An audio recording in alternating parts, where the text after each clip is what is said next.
16টি multi role যুদ্ধবিমান কিনছে বাংলাদেশ বিমান বাহিনী। চীন কেন বাংলাদেশের আকাশসীমা পাহারা দিচ্ছে? সেনাবাহিনীর জন্য কিনা হচ্ছে যুক্তরাষ্ট্রের আধুনিক হেলিকপ্টার এবং তার সাথে কিনা হচ্ছে আধুনিক এয়ারক্রাফট। হঠাৎ চীন কেন বাংলাদেশকে 300 ট্যাঙ্ক উপহার দিল? ভারতকে কিভাবে উচিত শিক্ষা দিল বাংলাদেশ? এ ভিডিওতে থাকছে তার বিস্তারিত। চলুন জেনে নেওয়া যাক বিস্তারিত।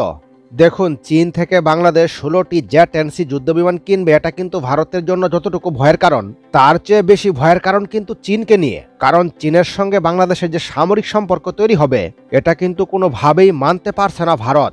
যার ফলে চীন থেকে বাংলাদেশের এই 16টি জেট এনসি যুদ্ধবিমান ক্রয়কে কেন্দ্র করে, গণমাধ্যমে আসা এই খবরকে কেন্দ্র করে ভারত কিন্তু অত্যন্ত উদ্বিগ্ন।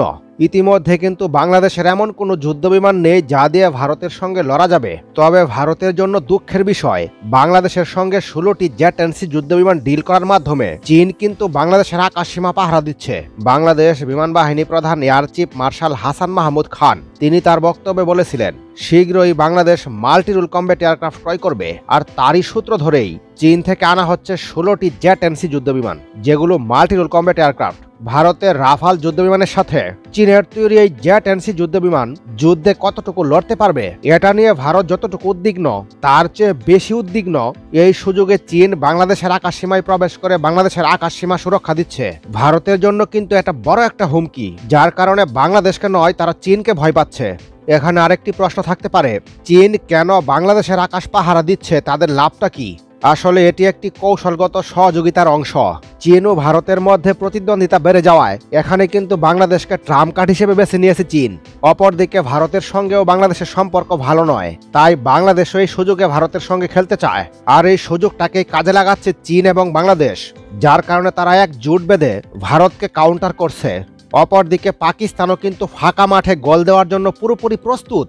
ভারতের রাফাল যুদ্ধবিমানের সঙ্গে ফাইনালি পেরে উঠতে না পারলেও অনেকাংশেই টেক্কা দিতে পারবে চীনের জেট এনসি যুদ্ধবিমান। তবে অনেক ক্ষেত্রে রাফাল যুদ্ধবিমানের চাইতে এগিয়ে রয়েছে চীনের জেট এনসি যুদ্ধবিমান। যেমন গতি এবং পাল্লার দিক থেকে রাফালের চাইতে এগিয়ে রয়েছে জেট এনসি যুদ্ধবিমান। রাফাল যুদ্ধবিমান যেখানে প্রতি ঘন্টায় 1912 কিলোমিটার গতিবেগে ছুটতে পারে, সেখানে চীনের জেট এনসি যুদ্ধবিমান 2500 কিলোমিটার গতি অর্জন করতে পারে। সুতরাং 1912 কিলোমিটারের জায়গায় 2500 কিলোমিটার, অর্থাৎ গতিবেগের দিক থেকে কিন্তু জেট এনসি যুদ্ধবিমান অনেকটা এগিয়ে।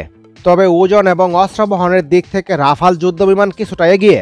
তবে আধুনিক টেকনোলজির কারণে চীনের জেট এনসি যুদ্ধবিমানও কিন্তু রাফালের সঙ্গে যুদ্ধে কার্যকরী ভূমিকা পালন করার সক্ষমতা রয়েছে, যার ফলে ভারতের সামরিক বিশ্লেষকেরা এই জেট এনসি যুদ্ধবিমানকেই ভারতের আকাশসীমায় শক্ত প্রতিপক্ষ হিসেবে বড় করে প্রচার করছেন। দেখুন, সম্প্রতি ভারতের সবচেয়ে ভয়ের কারণ হলো 7 সিস্টার। কারণ এই 7 সিস্টারে যে মণিপুর রাজ্যটি রয়েছে, এখানে কিন্তু বিদ্রোহী গোষ্ঠীরা বিশেষ করে মিয়ানমার থেকে যুদ্ধ করার পর তারা কিন্তু মণিপুরে এসে ঢুকছে। তারা কিন্তু প্রত্যেকেই প্রশিক্ষণপ্রাপ্ত এবং সশস্ত্র সৈনিক, এবং এতে করে মিয়ানমারের যে বিদ্রোহী গোষ্ঠী এবং মণিপুরের যে বিদ্রোহী গোষ্ঠী, এই দুই বিদ্রোহী গোষ্ঠী কিন্তু এক হচ্ছে। এবং মিয়ানমার থেকে যে অস্ত্রশস্ত্র, এগুলোও কিন্তু মণিপুরে আসছে।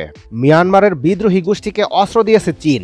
চীন থেকে পাওয়া অস্ত্র নিয়ে এবং চীনের মদদে তারা কিন্তু মণিপুর সহ ভারতকে আলাদা করে কিন্তু একটি স্বাধীন রাষ্ট্র গঠনের চেষ্টা চালাচ্ছে। আর এটির কলকাঠি কিন্তু নাড়াচ্ছে চীন। যেহেতু চীন মিয়ানমারকে সহযোগিতা দিচ্ছে, সুতরাং বলাই যায় বাংলাদেশ এবং ভারতের মধ্যে যুদ্ধ হলে মিয়ানমার চীনের নির্দেশ মতো বাংলাদেশের পক্ষেই কাজ করবে। কারণ মিয়ানমার কিন্তু ভারতের মদতপুষ্ট নয়, বরঞ্চ চীনের মদতপুষ্ট। তাই এক্ষেত্রে অনেকটা নিশ্চিত করে বলা যায় মিয়ানমারও কিন্তু বাংলাদেশের সঙ্গে যোগ দিবে। সুতরাং ভারত যদি বাংলাদেশের ভিতর অস্থিতিশীল পরিস্থিতি তৈরি করতে চায়, তাহলে প্রতিবেশী একটি দেশকেও পাশে পাবে না ভারত। সুতরাং বাংলাদেশের সঙ্গে ভারতের উত্তেজনাকর পরিস্থিতি তৈরি হওয়া মানেই চীনও ভারতকে ছেড়ে কথা বলবে না, আর প্রতিবেশী সকল রাষ্ট্রই চীনের পক্ষ নিবে। আর এই ভয়টি পাচ্ছে কিন্তু বর্তমানে ভারত, যার কারণে বাংলাদেশের সাথে চীনের সামরিক সম্পর্ক ঘনিষ্ঠ হোক, চীন থেকে 16টি জেট এনসি যুদ্ধবিমান বাংলাদেশ ক্রয় করুক, এটা ভারতের জন্য বড় একটি হুমকি এই মুহূর্তে। আর এটা পরিষ্কারভাবে বুঝতে পারছে ভারত, যার কারণে ইতিমধ্যে ভারতের ঘুম হারাম হয়ে গিয়েছে এবং তাদের কপালে চিন্তার ভাঁজ। বাংলাদেশ বিমান বাহিনী যে শুধু যুদ্ধবিমান কিনছে বিষয়টি তা নয়, বাংলাদেশ সেনাবাহিনীও তাদের সক্ষমতাকে আরো শক্তিশালী করতে যাচ্ছে। যুক্তরাষ্ট্র থেকে হেলিকপ্টার এবং এয়ারক্রাফট ক্রয়ের ঘোষণা দিয়েছে বাংলাদেশ সেনাবাহিনী, যা সেনাপ্রধান তার ভাষণে নিশ্চিত করেছেন। এক্ষেত্রে যুক্তরাষ্ট্রের অত্যাধুনিক প্রযুক্তির তৈরি VH-92 হেলিকপ্টার এবং কিং এয়ার 360 বিমান কিনেছে বাংলাদেশ সেনাবাহিনী। বাংলাদেশ বিমান বাহিনী এবং সেনাবাহিনীকে সমান গুরুত্ব দিচ্ছে প্রতিরক্ষা দপ্তর। এরাও তাই আধুনিক হেলিকপ্টার এবং এয়ারক্রাফট যুক্ত করা হচ্ছে। উদ্দেশ্য বাংলাদেশ সেনা এবং বিমান বাহিনী উভয় বাহিনী যাতে একে অপরের উপর নির্ভরশীলতা কমিয়ে একক স্বয়ংসম্পূর্ণতা অর্জন করতে পারে। সেনাবাহিনীর জন্য প্রয়োজনীয় বিমান, ড্রোন এবং হেলিকপ্টার আলাদা আলাদা দেশ থেকে ক্রয় করা হচ্ছে। বাংলাদেশ সেনাবাহিনীর জন্য তাই সক্ষমতা বৃদ্ধির জন্য ক্রয় করা হচ্ছে যুক্তরাষ্ট্রের সিকোস্কি কোম্পানির তৈরি VH-92 হেলিকপ্টার, যা দেশটির প্রেসিডেন্ট নিজেও ব্যবহার করে। এর একটি সংস্করণ হচ্ছে S-92, যা ক্রয় করেছে বাংলাদেশ সেনাবাহিনী। এটি মিডিয়াম ক্যাটাগরির একটি ইউটিলিটি হেলিকপ্টার। এটি পরিচালনা করতে 2 জন পাইলট প্রয়োজন হয়, পাশাপাশি 19 জন সৈনিক বহন করতে সক্ষম। ইঞ্জিন হিসেবে যুক্তরাষ্ট্রের General Electric engine CT-788 turboshaft engine ব্যবহার করা হয়েছে। এর প্রতিটি ইঞ্জিন 2500 হর্স পাওয়ার শক্তি উৎপাদন করতে সক্ষম। এটি প্রতি ঘন্টায় 306 কিলোমিটার বেগে ছুটতে পারে এবং সর্বোচ্চ 15,000 ফিট উচ্চতায় উঠতে পারে। যুক্তরাষ্ট্রের তৈরি S-92, রাশিয়ার Mi-17 এবং ফ্রান্সের H-225 একই ধরনের হেলিকপ্টার, এবং এই হেলিকপ্টারগুলো একই ধরনের মিশনে ব্যবহৃত হয়। বাংলাদেশ সেনাবাহিনী, বিমান বাহিনী এবং বাংলাদেশ বর্ডার গার্ড ইতোমধ্যে রাশিয়ার Mi-17 বড় সংখ্যক হেলিকপ্টার অপারেট করে। তাছাড়াও সাম্প্রতিক সময়ে বাংলাদেশ পুলিশ বাহিনীর জন্য Mi-17 হেলিকপ্টার অর্ডার দিয়েছে।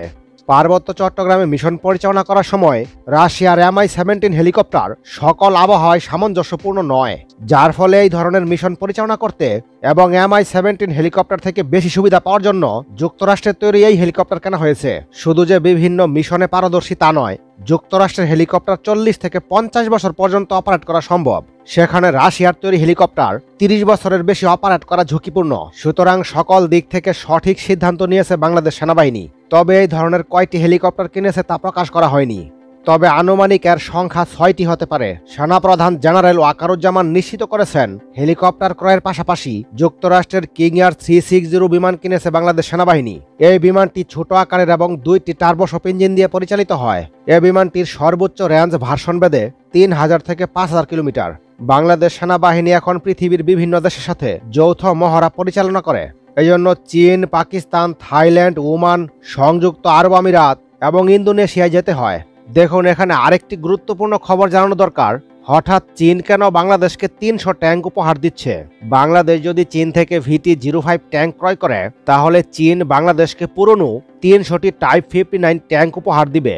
শুধু বাংলাদেশকে স্বল্প মূল্যে আপগ্রেড করতে হবে। 300টি ট্যাঙ্ক আপগ্রেড করলে হয়তো 20 থেকে 30 মিলিয়ন ডলার খরচ হবে, যা দিয়ে হয়তো 8-10টি নতুন ট্যাঙ্ক পাওয়া যেত। চীন এ সকল ট্যাঙ্ক বাংলাদেশকে ফ্রি দেবে, এর কারণ বাংলাদেশ শুধু এগুলো থেকে চ্যাসিসটা খুলে নিয়ে এবং এটি দিয়ে চীনের 3rd জেনারেশনের টাইপ 96 ট্যাঙ্ক তৈরি করা যাবে। এখানে চীনের লাভ হলো, ট্যাঙ্ক আপগ্রেড করতে যতগুলো সরঞ্জাম প্রয়োজন হয় সব সরঞ্জামই চীন বিক্রি করে থাকবে। এটি হলো চীনের লাভ, তাই বাংলাদেশকে ফ্রিতে দিচ্ছে। আজকের ভিডিও এখানেই শেষ করব। ভিডিওটি ভালো লেগে থাকলে একটি লাইক দিয়ে চ্যানেলটি সাবস্ক্রাইব করে রাখুন।